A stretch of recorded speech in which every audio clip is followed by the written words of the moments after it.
Gosto muito do que estás a ouvir. A propósito, desculpa lá estar a interromper, mas já és cliente Iberdrola? Como não? Então tens de ouvir antes isto. Quem fica na Iberdrola ganha mais. Descontos, vantagens, ofertas e só por aderir ganha 100 euros. Se a poupança e a energia verde também são música para os teus ouvidos, liga 800 500 500. Iberdrola.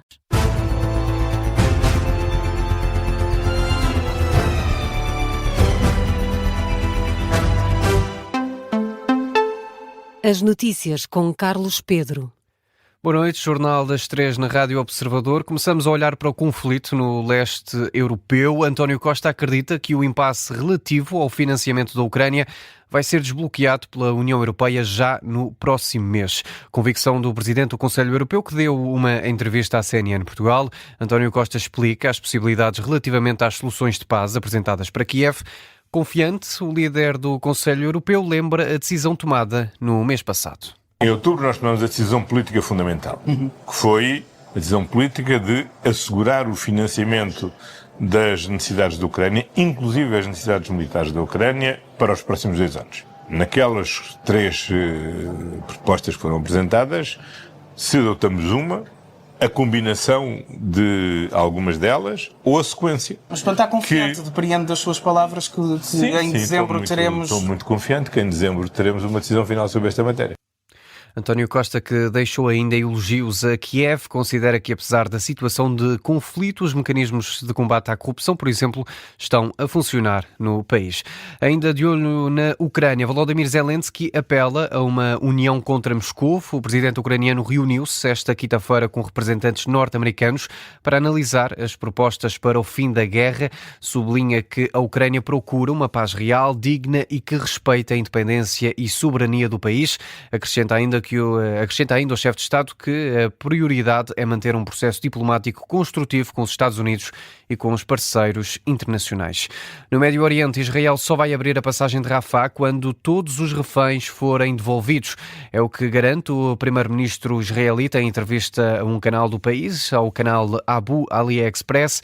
Netanyahu revela que o processo de devolução de todos os reféns está quase concluído. Só depois disso é que Israel vai abrir a passagem de Rafah. Nesta entrevista, o líder do governo israelita deixou também um recado ao Egito, dizendo que quando a passagem for reaberta, ficará muito feliz em ver o Egito permitir que qualquer habitante de Gaza que queira sair do território tenha a oportunidade de o fazer. Acrescenta que o plano de 20 pontos proposto pelos Estados Unidos para Gaza prevê essa possibilidade, sem que isso signifique a expulsão de qualquer habitante de Gaza. Sublinhar ainda que Rafah faz fronteira entre a faixa de Gaza e o Egito. Por cá, na saúde, têm aumentado as rupturas de medicamentos nos hospitais públicos. Em mais de 60% dos casos, o impacto foi considerado grave. É o que fica do mais recente Índice Nacional de Acesso ao Medicamento, divulgado esta sexta-feira. Em 23% dos casos, estas rupturas obrigaram os hospitais a alterar a terapêutica do doente. O presidente da Associação de Administradores Hospitalares, Xavier Barreto, reconhece que o problema tem vindo a crescer. Continua a existir rupturas. O problema tem-se vindo, eu diria, talvez até a avolumar. E ao contrário de anos anteriores, nos anos anteriores nós discutíamos isto e havia quem desvalorizasse as rupturas. Havia quem dissesse que elas não eram importantes ou que não tinham impacto sobre os nossos doentes. E, portanto, nós para esclarecer esse ponto fizemos mais perguntas aos hospitais no index deste ano. E perguntamos se o impacto era grave ou não. E 61% dos hospitais dizem-nos que sim, e 23% dos hospitais afirmam que foi necessário, em função de uma ruptura, foi necessário alterar a terapêutica de um doente. Xavier Barreto, à agência Lusa, diz que esta situação tem de servir como alerta para o Governo e atenta na importância de se conhecer as razões por trás destas rupturas de medicamento. Ainda sobre este índice nacional, o documento diz-nos também que 3 em cada 4 hospitais públicos não monitorizam de forma sistemática os resultados das novas terapêuticas que usam.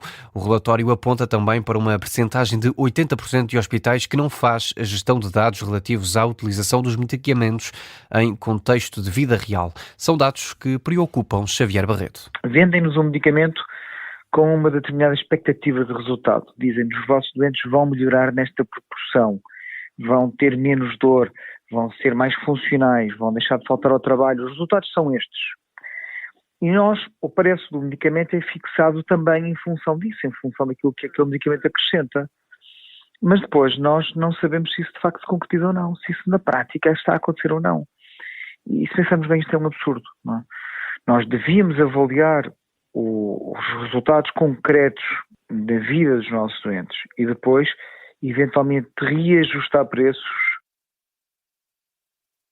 O presidente da Associação Portuguesa de Administradores Hospitalares, Xavier Barreto, de acordo com o Infarmed, entre janeiro e setembro a despesa com medicamentos cresceu quase 15%, foram mais 257 milhões de euros nos hospitais e outros 160 milhões em regime ambulatório. Olhamos agora para o debate presidencial entre Henrique Gouveia Melo e João Coutinho de Figueiredo. Em destaque esteve a isenção partidária de cada candidato. Henrique Gouveia Melo aproveitou aqui para atacar o adversário, antigo líder da Iniciativa Liberal. O almirante distancia a corrida a Belém das legislativas, diz que nas presidenciais os candidatos têm de ser mais abertos e volta a insistir na ideia de uma candidatura para além das forças políticas. Tenho uma candidatura superpartidária, não estou limitado ao espectro político, no encontro de soluções que o Presidente deve ajudar a encontrar em termos do que é a governação. E porquê? Porque é que um candidato que tenha sido líder partidário não poderá ter essa independência, do seu ponto de vista? Porque naturalmente tem um conjunto de ligações anteriores que o condicionam não só em termos ideológicos, como até em termos de conhecimentos, de interesses partilhados, de vida partilhada, e não parece que seja bom para a democracia. Na resposta, João Coutinho de Figueiredo aponta o dedo a elementos associados a José Sócrates e que fazem parte da candidatura de Henrique Gouveia Melo. O candidato diz ainda que ter passado partidário não é cadastro. Eu tenho uma abrangência muito maior do que o partido onde sou oriundo. Não vai dizer agora que é cadastro ter passado partidário. Independência em relação às máquinas partidárias também se vê nas pessoas que nos rodeiam. Eu não tenho ninguém na minha candidatura que tenha um passado partidário como o senhor tem na sua, de pessoas que foram altos dirigentes do PSD, por exemplo. Para já não falar de outras estruturas dentro da sua candidatura que foram, por exemplo, responsáveis pela máquina de propaganda de José Sócrates. Isso para mim é bastante mais preocupante do que de ter pertencido a um partido. Uma referência a Luís Bernardo, antigo assessor de imprensa de José Sócrates, que agora dirige a assessoria de comunicação do Almirante. Alguns dos destaques deste debate entre Henrique Gouveia Melo e João Coutinho de Figueiredo passou na última noite na RTP. Foi o terceiro de 28 debates. As eleições presidenciais acontecem no dia 18 de janeiro. No Parlamento foram votadas várias propostas esta quinta-feira para o Orçamento do Estado do próximo ano, nota para o chumbo do aumento das pensões e a aprovação da descida do IRS para certos escalões. No dossiê das pensões foram chumbadas todas as propostas de aumento à exceção da que foi proposta pelo Governo de inscrever o bónus no orçamento, mas com condições. Vai depender da evolução da execução orçamental e das tendências de receita e despesa. PS, Chega e PCP tinham outras propostas para aumentar de forma definitiva estas pensões, mas não passaram. Quanto à descida do IRS, foi aprovada e vai ser aplicada para trabalhadores com salários entre o segundo e o quinto escalão. Já a tributação sobre grandes fortunas, proposta pelo LIVRE, foi rejeitada com os votos contra de Chega, PSD, CDS, Iniciativa Liberal. O PS absteve-se nesta votação. Debate e votação das propostas do Orçamento do Estado para o próximo ano, que continua esta sexta-feira na Assembleia da República. O Governo está atento às rusgas anti-imigração ilegal nos Estados Unidos, mas defende que os norte-americanos têm o direito de controlar o fluxo migratório. Posição tomada pelo Secretário de Estado das Comunidades em visita aos Estados Unidos surge depois de, recentemente, uma empresa de um português ter voltado a ser alvo destas rusgas na quarta-feira, uma situação que deixou a comunidade portuguesa da região apreensiva. À luz, testemunhas dizem que os agentes separaram os trabalhadores com estatuto regularizado dos restantes, que terão sido levados em carrinhas com vidros escuros. Emílio Sousa diz que o Executivo acompanha de perto estes casos.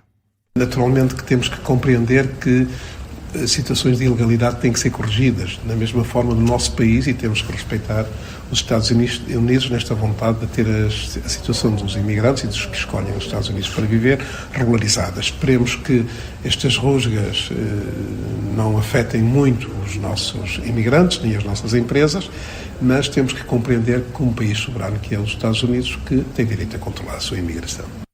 O governo português que assegura que existem planos para apoiar os cidadãos portugueses que possam vir a ser afetados pelas detenções e deportações promovidas por Donald Trump. Ainda sobre esta entrevista do secretário de Estado à agência Lusa, diz que está a rever o regime jurídico do ensino do português no estrangeiro, fala numa ferramenta fundamental para manter a Portugalidade viva.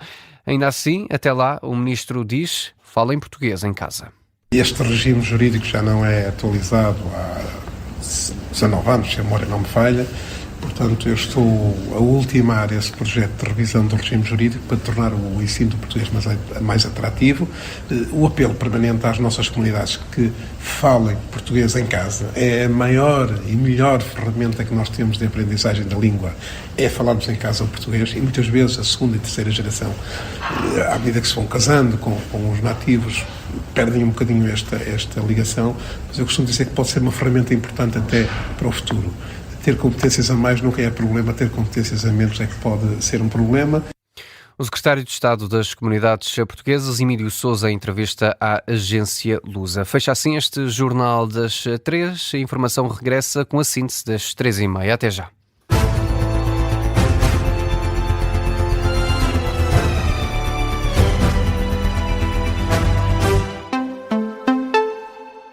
Gosto muito do que estás a ouvir. A propósito, desculpa lá estar a interromper, mas já és cliente Iberdrola? Como não? Então tens de ouvir antes isto. Quem fica na Iberdrola ganha mais. Descontos, vantagens, ofertas e só por aderir ganha 100 euros. Se a poupança e a energia verde também são música para os teus ouvidos, liga 800 500 500. Iberdrola.